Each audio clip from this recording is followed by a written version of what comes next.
The story of the United States Ghost Army begins not with explosions or gunfire, but with a question that the American military quietly asked itself in the early stages of World War II: how do you defeat an enemy who relies on precision, discipline, and systematic intelligence gathering? The German war machine was known for its rigid efficiency. Their generals depended heavily on aerial reconnaissance, intercepted radio signals, and detailed ground reports. Every move the Allies made risked being observed, analyzed, and countered with brutal force. To beat such an enemy, America realized it would need more than muscle. It would need imagination. In 1943, U.S. military strategists approved an experimental unit, something so unconventional that it sounded like fiction, a hand-picked group of artists, illustrators, designers, sound engineers, set builders, and radio specialists who would fight the war using deception instead of firepower. The goal was audacious: make the German high command believe in armies that did not exist, armored divisions that were never there, and attacks that were never planned. This would become the 23rd Headquarters Special Troops, later nicknamed the Ghost Army. The unit's creation was driven by American officers who believed deception could save thousands of lives by confusing German defensive plans. The Allies had seen examples of British deception in North Africa and were inspired by the possibilities. But the United States took the idea further. Instead of hiring a few magicians or camouflage experts, the Americans recruited a full artistic army, some of the most talented young creatives of the era. They were drawn from advertising agencies, art schools, Broadway workshop crews, Hollywood audio labs, and design studios. Many had no intention of ever serving in combat, yet they found themselves drafted into a frontline deception unit whose survival depended on cleverness. Among them were men who would one day become household names in the art and fashion worlds, including Bill Blass, Ellsworth Kelly, and Art Kane. But in 1943, they were just young Americans given a strange mission: use creativity as a weapon. Their training was unlike anything seen in the U.S. Army. Traditional recruits learned to shoot rifles and throw grenades. Ghost Army recruits learned to build lifelike illusions under pressure, to draw misleading landscapes, to forge insignias, to replicate the behavior of officers from units they impersonated, and to manipulate light and shadow so convincingly that a German reconnaissance plane would misread rubber machines as real armored tanks. From the beginning, their instructors made one idea clear: a perfect deception can save more lives than perfect marksmanship. The Ghost Army was expected to prevent battles, not win them. Their equipment looked ridiculous: inflatable tanks that could be carried by 4 men, canvas artillery guns, rubber airplanes, wooden radio towers, camouflage nets, and loudspeakers so massive they could project sound effects up to 15 miles away. Yet every piece of this equipment served a precise function. A fake armored division could be deployed overnight to convince German scouts that a large U.S. force had moved into position. Fake Sherman tanks could be arranged in realistic patterns to imitate actual armored doctrine. Even tracks carved into the mud using bulldozers helped sell the illusion from the sky. The Ghost Army's mission demanded absolute secrecy. If the Germans discovered that American divisions could appear and disappear at will, the deception effect would collapse. So the artists lived dual lives. In official documents, they were just another special engineering unit.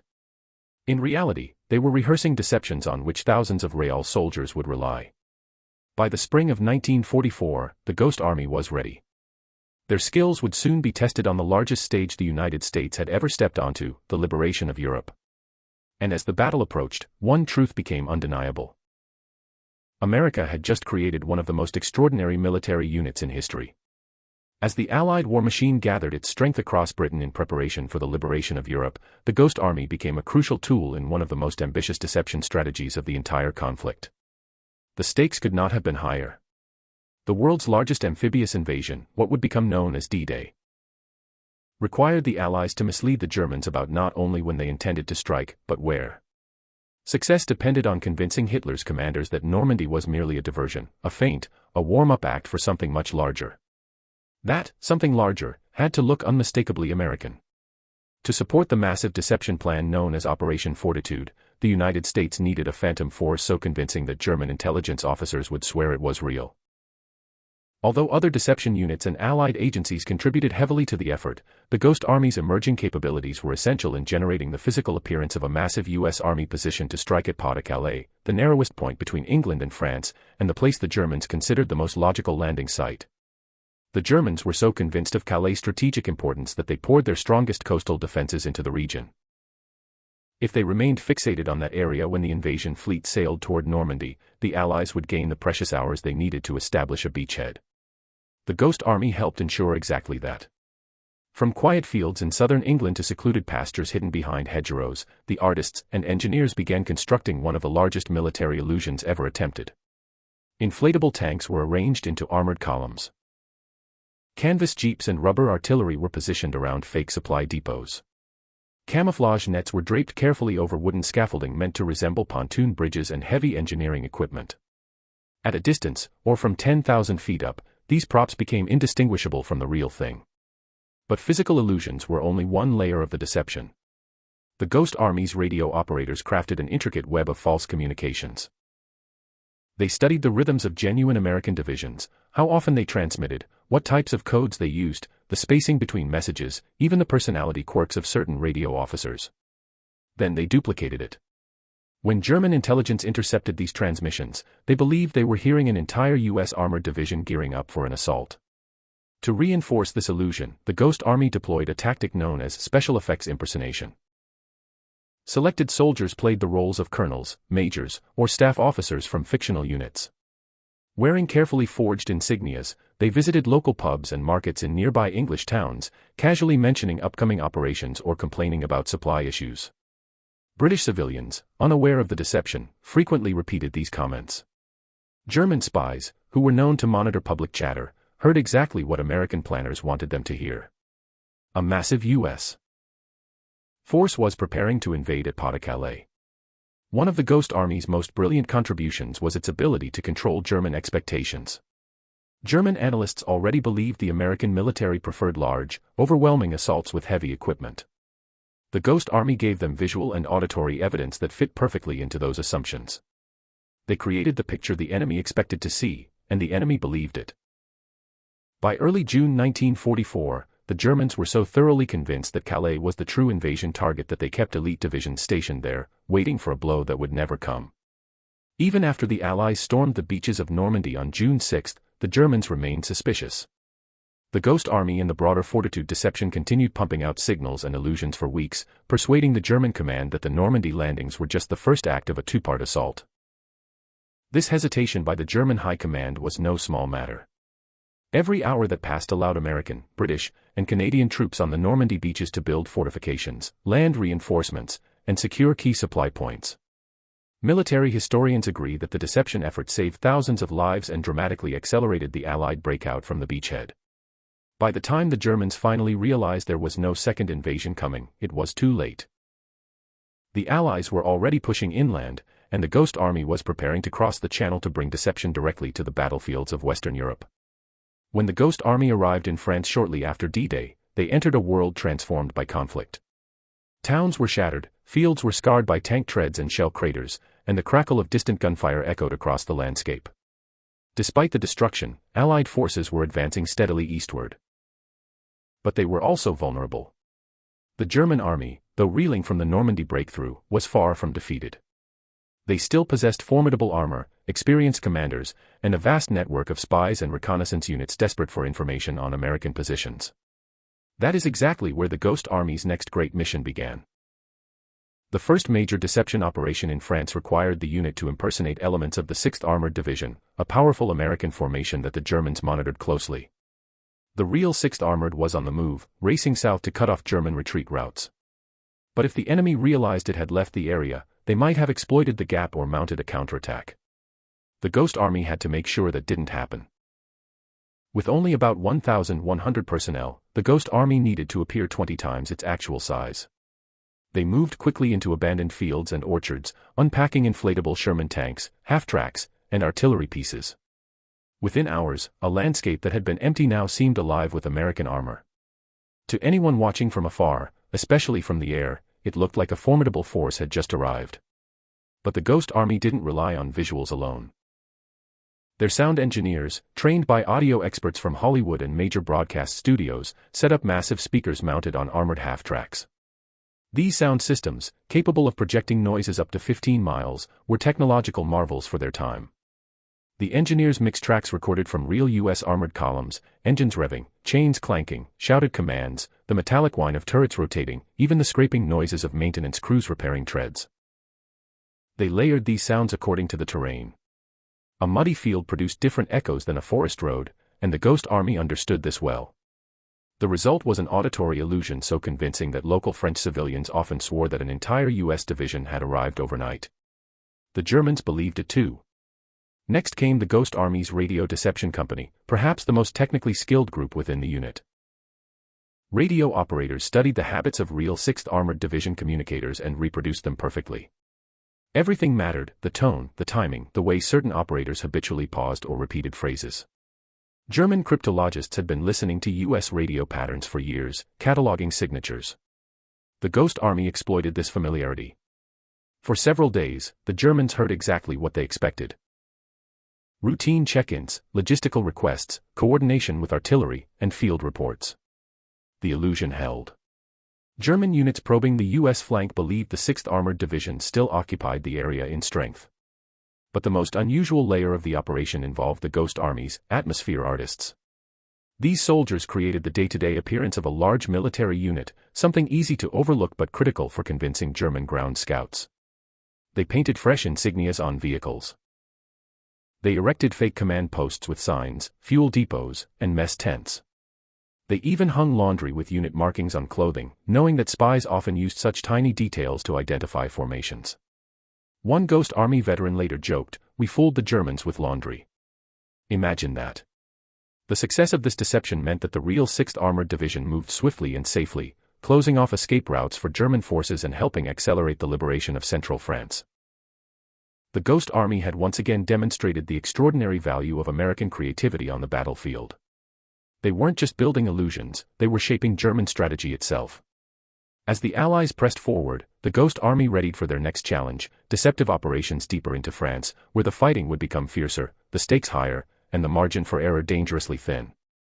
As the summer of 1944 unfolded, the Allied advance across France gathered momentum. But with every mile gained, the battlefield grew more unpredictable. German commanders, desperate to slow the American push toward the German border, were constantly searching for weaknesses. They relied heavily on reconnaissance flights, intercepted radio traffic, and scattered reports from retreating units. In this chaotic environment, the Ghost Army's role evolved from long-range strategic deception to immediate tactical trickery, often unfolding within earshot of enemy patrols. One of the unit's most daring operations took place near the French town of Troyes, where American forces needed to push through to secure critical river crossings. The Germans, still capable of coordinated defense, had the potential to strike at the exposed American flank. To prevent that, the Ghost Army was ordered to impersonate elements of the 90th Infantry Division and make it appear as if thousands of reinforcements were arriving to fortify the area. The artists and engineers got to work before dawn. Entire truckloads of inflatable artillery and fake command posts emerged from their canvas bags. Within hours, a quiet patch of farmland had been transformed into what looked like a bustling U.S. encampment. Soldiers hammered stakes, erected fake tents, and laid out rows of rubber howitzers. To further sell the illusion, they positioned jeeps and personnel carriers in classic textbook formations, just as real commanders would. But where the Ghost Army excelled most was in behavioral deception. The acting company, within the unit, made up of men who had studied stage presence and identity mimicry, stepped into their roles. Wearing carefully crafted insignias of the 90th Infantry, they drove around towns, visited cafes, and had casual public conversations about imaginary troop movements. When curious French civilians asked about the big division arriving, the soldiers simply nodded, offering vague hints. Within hours, rumors spread through villages, and straight to German informants. While the fake camp stirred on the surface, the radio deception platoon layered in a second dimension of the illusion. They recreated the radio profile of the 90th Infantry with painstaking accuracy. To German signal intelligence, the area buzzed with transmissions that matched known patterns of the division. Requests for ammunition, routine communications between battalion commanders, logistical updates about rations and medical supplies. The Germans monitored every frequency, and the Ghost Army knew it. Then came the final touch, the acoustic deception team, which set up the massive speaker trucks. These machines, capable of projecting sound across 15 miles, were positioned carefully along tree lines. They blasted audio recordings of troop movements, vehicle engines, and construction teams building fortifications. The team adjusted the volume with surgical precision, taking into account wind direction and terrain to make it sound as though columns of soldiers were marching just beyond the next rise. The psychological effect on German reconnaissance patrols was immediate. Enemy units probing near Troyes reported heavy American presence.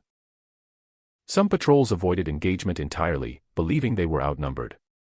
German commanders, already struggling to coordinate defenses, misallocated forces to counter this phantom threat.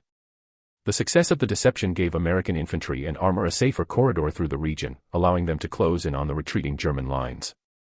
More importantly, it demonstrated a pattern becoming increasingly clear: the Ghost Army wasn't just confusing the enemy. They were shaping the battlefield itself.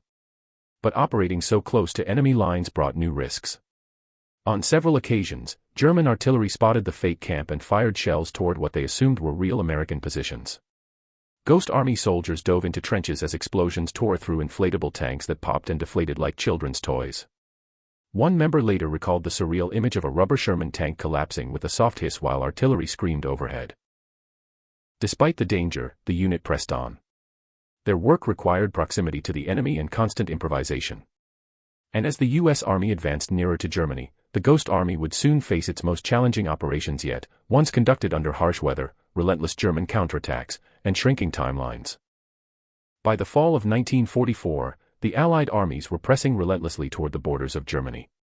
But the closer they came, the more unpredictable the battlefield became. Rivers, forests, and fortified towns turned into natural defensive lines for the retreating German forces. The weather shifted, mud deepened, and narrow roads clogged with armor and supply convoys. Amid this chaos, the Ghost Army took on some of its most complex and risky missions. Deception operations meant to protect fragile American lines that were stretched dangerously thin. One of the most important operations of this period took place near Metz, a heavily fortified city whose defenses dated back to the 19th century. The Germans were determined to hold it as long as possible, buying time for reinforcements to withdraw deeper into the Reich. The U.S. Third Army, led by General George Patton, needed to maneuver its real armored divisions into position. But doing so required creating false appearances to mislead German observers, and this was where the Ghost Army came in. The unit was ordered to impersonate the 80th Infantry Division, which was moving to a different sector. If the Germans discovered the 80th had left, they could strike the exposed flank with devastating effect. The Ghost Army had to make their presence look not only convincing but active and engaged, as though real combat forces were preparing for a major assault. They began with visual deception. Inflatable tanks were arranged across ridgelines, carefully placed to maximize visibility from enemy reconnaissance points. Rubber artillery pieces were positioned behind dirt embankments to simulate firing positions. Fake supply dumps and fuel depots were laid out with meticulous detail, complete with wooden crates, oil drums, and camouflage netting. The artists even used paint and charcoal to create the illusion of freshly disturbed earth around foxholes and gun pits. But as weather conditions deteriorated, with fog thickening over the fields, another layer of deception became even more important: audio simulation. Fog reduced German pilots' ability to visually confirm troop movements, making sound their primary means of estimating U.S. activity. The Ghost Army exploited this to full effect. The sound engineers rolled out their massive sound trucks, positioning them behind a tree line that provided natural echo. They blasted recordings of armored units moving along muddy roads, engineering crews laying pontoon bridges, trucks dropping off supplies, and men shouting orders. Each recording was timed to match what the Germans would expect to hear if an actual infantry division were preparing for an attack. The fog amplified the illusion. What would normally carry 10 or 12 miles now traveled farther, distorted into something even larger and more ominous. Meanwhile, the radio deception team got to work. They studied the profile of the real 80th Infantry Division, the tone of their operators, their message schedules, their unique shorthand, even their common mistakes. For days, the Ghost Army broadcasted a seamless simulation of the division's radio traffic. German signal intelligence reported that the U.S. 80th was still fully entrenched in the area.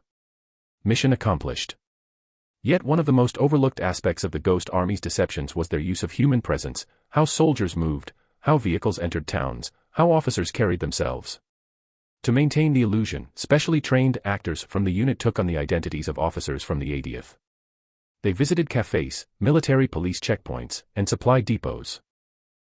They complained loudly about incoming operations, or asked for directions to non-existent command posts. French civilians overheard these conversations and repeated them, unaware they were spreading strategic misinformation. German spies listening for gossip picked up exactly what the Allies wanted them to hear. The deception worked so effectively that German planners expected a major American assault in the Metz sector. Their attention remained fixed on the Phantom 80th Infantry Division. Meanwhile, the real American units maneuvered freely, shifting forces toward their true objective. The Ghost Army's activities near Metz proved once again that deception was more than a trick, it was a battlefield tool that directly protected American soldiers. The Germans hesitated. They misallocated troops. They wasted reconnaissance flights and artillery shells targeting empty fields full of rubber tanks. Every hour of confusion bought time and saved lives. But the toughest challenge for the Ghost Army was still ahead. Winter was coming, and with it, one of the most brutal battles of the entire war, a battle where the Ghost Army would face danger closer than ever before. As winter closed in on Europe in late 1944, the war that many hoped would be ending soon instead erupted into one of its most violent chapters, the Battle of the Bulge. Hitler launched a massive surprise offensive through the Ardennes, aiming to split the Allied armies, capture Antwerp, and force a negotiated peace. The German attack smashed through American lines, creating chaos across the front. Communications broke down, weather-grounded Allied aircraft, and units were suddenly isolated with little knowledge of who was nearby, friend or enemy. Into this storm stepped the Ghost Army, assigned one of its most dangerous missions yet.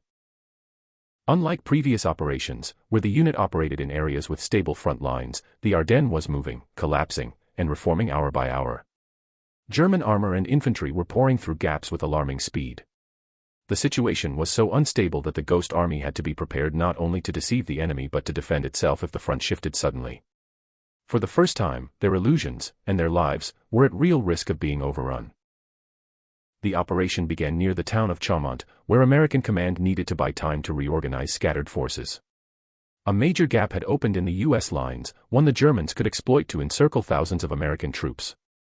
The Ghost Army was ordered to hold the illusion of a strong defensive force in this sector, even though the area was nearly empty. They moved in under freezing rain, setting up inflatable tanks that stiffened in the cold, tents that iced over instantly, and fake artillery pieces that had to be wiped clean repeatedly so the Germans would see their silhouettes from the air. The ground was frozen, making it nearly impossible to drive stakes or dig trenches. But the illusion had to look lived in. Ghost Army soldiers used axes and heated tools to shape the ground and make realistic tank tracks. They even created mud by mixing water with soot and throwing it on the sides of rubber armor to mimic dirt splatter. German reconnaissance planes flew overhead constantly, searching for signs of weakness. They saw what the Ghost Army wanted them to see: columns of American armor, supply vehicles clustering in tree groves, and soldiers moving between command posts. The artists had painted shadows, footprints, and vehicle stains on the frost-covered ground. Details a tired German analyst would never question. Meanwhile, the radio deception unit worked around the clock, creating the impression of an entire U.S. division coordinating defensive positions. Their transmissions hinted at roadblocks, artillery placements, and planned counterattacks. German signal intelligence, already struggling to understand the chaotic battlefield, intercepted these messages and assumed the Americans were reinforcing the Chaumont sector heavily. But it was the sound deception team that played the most dangerous role in this operation. Setting up giant speakers under the cover of fog, they blasted audio of tank battalions assembling, bulldozers clearing paths, and trucks unloading supplies. The recordings echoed across the forested hills, giving the illusion of constant American activity. German patrols reported hearing engine noises from deep within the trees. They had no idea the sounds came from a handful of engineers hiding behind camouflage netting. Despite the freezing temperatures, despite the risk of being surrounded, the Ghost Army held the line, not with bullets, but with deception. At one point, a German armored patrol advanced dangerously close to the fake positions. Ghost Army soldiers crouched behind inflatable tanks, gripping their rifles, prepared for combat they were never trained for. Miraculously, the Germans stopped short. Through their binoculars, they believed they saw full-sized American armor waiting for them. They withdrew, convinced the sector was defended. This bought the U.S. Army vital time to regroup, reroute supply lines, and bring reinforcements into place. The illusion of strength where there was almost none helped prevent a breakthrough that could have turned the tide of the Bulge. For many Ghost Army members, this operation was the moment they truly felt the razor's edge between life and death. Their mission had always been risky, but here, in the frozen forests of Belgium, they understood just how much depended on their craft, and how close they were to confronting the enemy face to face. Yet the war was not over, and the Ghost Army's greatest feats of deception were still to come, culminating in the audacious operations that would help the U.S. Army punch into Germany itself. With the German offensive in the Ardennes finally contained, the U.S. Army regained its momentum in early 1945. The Allies were preparing for the most critical phase of the war in Europe, the push into Germany. Every bridge, every river crossing, and every fortified town ahead would be fiercely defended. Victory depended not only on firepower but on maneuvering, deception, and seizing the initiative before the enemy could react. The Ghost Army, battle-tested, exhausted, but more skilled than ever, was called upon again. Their next operations would be some of the most daring and high-stakes of the entire war. One of these missions took place near the Roer River, a natural defensive barrier that the Germans were determined to hold. American commanders needed to move several divisions into position for a major crossing, but the slightest hint of preparation would alert the Germans to reinforce their lines. So the Ghost Army was ordered to stage a massive fake buildup miles away from the real crossing site. If successful, they would misdirect German attention and draw enemy forces toward a phantom threat. Upon arrival, the Ghost Army transformed empty fields into the illusion of a sprawling military complex. Inflatable tanks were positioned near riverbanks. Wooden scaffolding and canvas covering suggested pontoon bridge equipment. Fake artillery batteries were erected, complete with simulated shell craters and trails of disturbed earth leading to concealed positions. Even more striking, the unit placed large pipes painted to look like gasoline lines stretching toward a non-existent fuel depot. To complete the illusion, they lit smoke pots at carefully chosen intervals, creating hazy plumes that mimicked the atmospheric effects of an engineering battalion operating heavy equipment. To the German spotter planes flying overhead, it appeared as though the Americans were preparing a large-scale river assault. Meanwhile, the sound engineers constructed an auditory illusion of engineering chaos, bulldozers scraping, cranes lifting pontoon sections, trucks grinding gears, motorboats revving, and distant shouts of engineers directing river operations. These sounds were played in realistic cycles so German listening posts would hear activity that matched what they saw through binoculars. One German officer, upon hearing the racket and seeing the smoke and equipment, confidently reported the Americans were preparing to cross the Roer at this location. His report was accurate, except that equipment was just rubber and wood, and the engineers were artists disguised as soldiers. But the deception didn't stop there. The radio team simulated the movements of two entire divisions planning the crossing. Their transmissions, sent at precise intervals, hinted at troop arrivals, artillery requests, and bridge-building timelines. German intercept units picked up the chatter and assumed a huge American force was massing for a major attack. This illusion had the exact effect American command hoped it would. The Germans shifted artillery and reinforcements toward the fake crossing site. By the time they realized their mistake, the real U.S. divisions had successfully crossed the Roer with significantly lighter resistance. However, what truly set this operation apart was the introduction of the Ghost Army's most dangerous tactic yet, the close deception. This required the unit to operate much closer to enemy lines, sometimes only a few miles from German positions. The risk increased dramatically, but so did the strategic value. During one close deception near the Roer, the Ghost Army set up a fake artillery battery so believable that German guns began zeroing in on it. Shells tore through inflatable cannons, shredding them instantly. Ghost Army members dived for cover behind earth mounds, listening to explosions rip apart the rubber shapes they'd spent hours positioning. Yet the danger had a purpose. Every shell fired at an inflatable cannon was one not fired at a real American unit preparing for the genuine crossing. Soldiers who served in the Ghost Army later recalled how surreal these moments felt, crouching behind makeshift earthworks while German gunners tried to obliterate illusions created from canvas and air. But the deception worked. The Germans believed they were striking meaningful targets. And the real U.S. forces advanced with fewer casualties. With each mission, the Ghost Army proved that strategy and creativity could reshape the battlefield. And soon they would face their most ambitious assignment of the entire war, deceiving the Germans during the monumental crossing of the Rhine River, Hitler's last great defensive line. By early March 1945, the Allies were closing in on the final major natural barrier between them and the heart of Germany, the Rhine River. Stretching hundreds of miles and heavily fortified, the Rhine was Hitler's last major defensive line in the West. If the Allies could cross it quickly and in strength, Germany's defeat would be inevitable. But crossing it would be extremely dangerous, especially if German artillery concentrated fire on the real American bridgeheads. To protect the genuine crossing operations, the Ghost Army was given its most ambitious and strategically vital assignment of the entire war: create a full-scale fake crossing site that would divert German divisions away from the real one. The chosen location was near the town of Wesel, roughly 10 miles from where the real US 9 Army planned to cross. The Ghost Army's task was not only to simulate the presence of a large American force but also to make it appear as if an assault was already underway. This required a level of coordination and audacity unmatched by any previous deception mission. Upon arrival, the Ghost Army converted open farmland into a massive replica of an American staging area. To the untrained eye, or even to a trained German reconnaissance analyst, it looked indistinguishable from the preparations for a genuine river assault.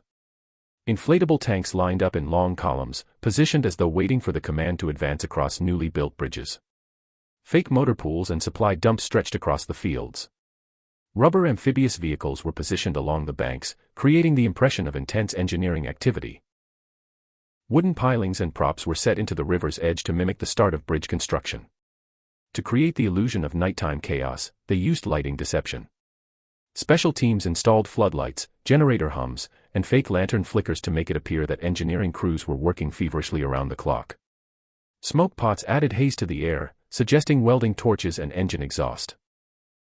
But the most extraordinary element of this operation came from the sound deception platoon.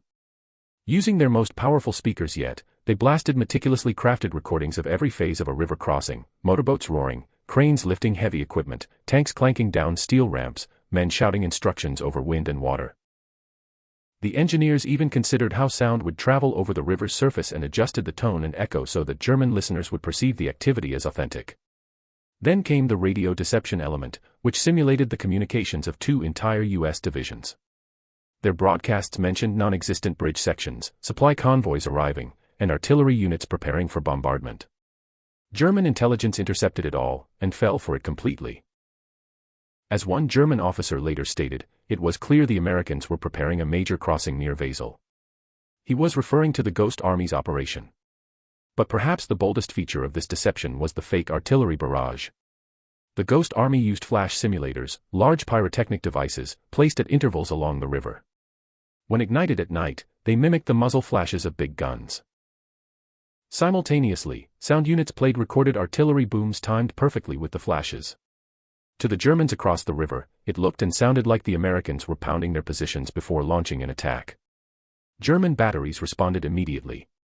They opened fire on the fake positions with intensity, shelling the inflatable tanks, dummy artillery posts, and empty fields. Ghost Army soldiers dove for cover as explosions cratered the ground around them. Every shell landing there was a shell not fired at the real American crossing happening miles away. Their deception worked so effectively that German reinforcements were redirected to counter the phantom threat, weakening their defenses where the true crossing occurred. American engineers and infantry moved across the real bridgehead with far fewer casualties than expected. The Rhine crossing deception at Wesel became the Ghost Army's masterpiece. A staggering demonstration of American ingenuity, bravery, and creativity under fire. And with Germany's last defensive line breached, the war's end was finally within reach. But the Ghost Army's mission wasn't finished. They still had one final assignment: supporting the rapid advance into the heart of Germany itself, where deception would help speed the collapse of Hitler's forces. With the Rhine River successfully crossed and Germany's defensive line shattered, Allied forces surged forward with unprecedented momentum. Town after town fell to the advancing American units, and what remained of the German war machine was crumbling. But even in this final phase, deception remained a powerful weapon. The Ghost Army, exhausted, battle-worn, but operating at peak effectiveness, was ordered into one last stretch of missions to accelerate Germany's collapse and protect American lives. Operation after operation, the goal remained the same: mislead the enemy, mask U.S. movements, and force German units to waste their final reserves chasing illusions. One of the most remarkable of these late-war missions took place near the German towns of Schneppenburg and Bergsteinfurt, where the U.S. 95th Infantry Division needed to reposition itself rapidly for a new offensive. To keep the enemy guessing, the Ghost Army deployed a clever misdirection that seemed almost theatrical in its execution. They arrived in small numbers but immediately began broadcasting the presence of a full division. This started with their signature move, radio deception. The radio platoon generated chatter that suggested the 95th Infantry was digging in defensively, preparing to hold its current ground. Meanwhile, the real division slipped away under cover of night, moving toward a more decisive objective. To sell the illusion, the Ghost Army set up inflatable artillery positions on the outskirts of the town. These cannons, though merely fabric and air, were arranged with realistic firing arcs, camouflage nets, ammunition crates made of painted cardboard, and tracks in the dirt created by dragging heavy boards to mimic tank movements. The enemy would see what they expected to see: a well-supplied, entrenched American force ready to hold the line. The sound deception teams played recordings of construction, supply trucks, and the dropping of equipment, audio illusions mimicking a division settling in for a long fight. Meanwhile, small teams of Ghost Army soldiers walked openly through the town wearing distinctive patches from the 95th Infantry. They made sure to be visible to locals who might report troop movements to German units. This was psychological warfare through rumor. At night, they projected moving shadows against large sheets to look like soldiers patrolling or working. They even used lanterns and flashlights inside tents to simulate the silhouettes of officers walking back and forth, planning operations. The Germans observed all of it and believed the 95th Infantry was preparing for a defensive stand. But the truth was more extraordinary: there was no 95th Infantry anywhere near the lines anymore. The Ghost Army alone held the position, just a few hundred artists, engineers, and radio operators pretending to be thousands of combat-ready soldiers. Eventually, German artillery began probing the supposed American defenses. Shells landed near the inflatable cannons, bursting them like grotesque balloons. Ghost Army soldiers sprinted between cover positions, dodging shrapnel as they continued to maintain the illusion. Every minute they held the deception allowed the real 95th Infantry to gain distance and maneuver safely. When the ruse was no longer needed, the Ghost Army packed up with astonishing speed, leaving behind fields full of shredded rubber artillery pieces and empty foxholes. German units cautiously advanced, expecting fierce resistance, only to find the American positions deserted and bizarrely light. Some German soldiers later admitted they suspected a trap because the elaborate defenses suddenly disappeared. By the time they realized the truth, the U.S. advance was already miles ahead. Another late-war deception involved simulating an armored column preparing to attack a nearby city. Again, the Ghost Army used inflatable tanks, smoke pots, and powerful sound systems to make it appear as if engines were rumbling and treads grinding forward. German scouts reported the movement, prompting enemy commanders to divert their shrinking armored reserves to halt an attack that would never come. These deceptions did more than confuse the enemy, they sped up the collapse of resistance. Every German battalion chasing ghosts was one less unit capable of reinforcing cities, bridges, and defensive positions that real American units were capturing at breakneck speed. As April 1945 approached, the Ghost Army's work helped pave the way for the final surge toward victory. But they still had one final mission ahead: a somber yet critical deception that coincided with the fall of Nazi Germany itself. By April 1945, Germany was collapsing on every front. Allied forces were advancing faster than at any point in the war, uncovering horrific scenes in newly liberated towns and concentration camps. The end was near, yet the fighting remained deadly. Pockets of German resistance still clung to key positions, and Nazi commanders, desperate and disorganized, continued to launch sporadic counterattacks. In these last critical weeks, the Allies relied on every tactical advantage available, including deception. For the Ghost Army, this meant one final mission, an operation designed to protect a high-speed armored advance by drawing German forces into a defensive stance against a non-existent threat. The location was near the city of Tauberbiskofsheim, where the U.S. 12th Armored Division needed to maneuver rapidly into southern Germany. However, reconnaissance warned that several German units were still intact and capable of launching an attack that could slow or damage the American push.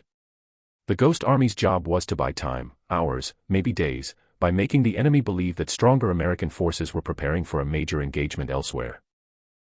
They set up another false division, complete with inflatable tanks, rubber jeeps, and a forest full of fake artillery. But at this stage of the war, German forces had become unpredictable. Some were inexperienced Volkssturm units armed with poor equipment, others were hardened veterans. The Ghost Army had to adjust its strategies to maintain plausible deception without triggering unnecessary aggression. One key tactic they used was creating the illusion of hesitation. Broadcasting false radio messages in which American officers discussed delaying an attack due to logistical concerns. This was intentional. The Germans who intercepted these transmissions would conclude that a large American force was regrouping and waiting for reinforcements. This illusion would freeze enemy units in place, preventing them from relocating or reinforcing critical points. Meanwhile, Ghost Army soldiers once again donned the insignia of frontline divisions and made themselves visible to local populations. They drove around in jeeps, loudly discussing upcoming offensives in areas where no such operations were scheduled. These conversations, overheard by civilians and passed along through rumor networks, helped solidify the deception. As usual, they added sound effects to complete the picture: tanks revving, engines stalling, artillery being repositioned.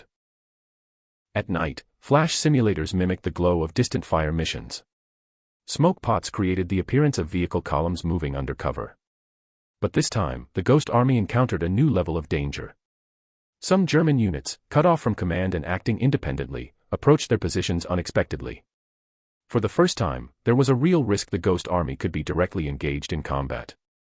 They were not trained or equipped for such encounters. Nevertheless, the unit held the deception long enough to redirect German focus away from the actual routes used by the 12th Armored Division. And it worked.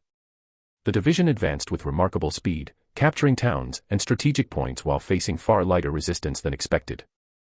The Ghost Army had once again saved American lives without firing a shot. By the end of April, Germany was on the brink of surrender. The Ghost Army received news that the war in Europe was effectively ending. Their final missions were quietly cancelled. There would be Northwest Triumphant Parade, no medals, and no public recognition. Instead, the unit was ordered to pack up their inflatables, sound equipment, and radio gear, and return to the United States. Their entire existence remained a secret. For decades, the Ghost Army veterans lived ordinary lives. They worked as artists, engineers, designers, teachers, and filmmakers. Few spoke of what they had done during the war, bound by secrecy. Many of their families never knew the extraordinary role they played in defeating Nazi Germany. It wasn't until documents were declassified in the 1990s that the world finally learned the truth. Fewer than 1,100 American soldiers had faked the presence of entire divisions, sometimes 20,000 men strong, using nothing but creativity, courage, and innovation. Military historians now estimate that their deception operations saved tens of thousands of American and Allied lives. And in 2022, the United States officially awarded the Ghost Army a Congressional Gold Medal, honoring them not just as soldiers, but as artists of war, masters of illusion whose work helped bring victory closer. Their story stands as a testament to American ingenuity, bravery, and the incredible things ordinary people can accomplish when they dare to think differently, even in the darkest moments of history.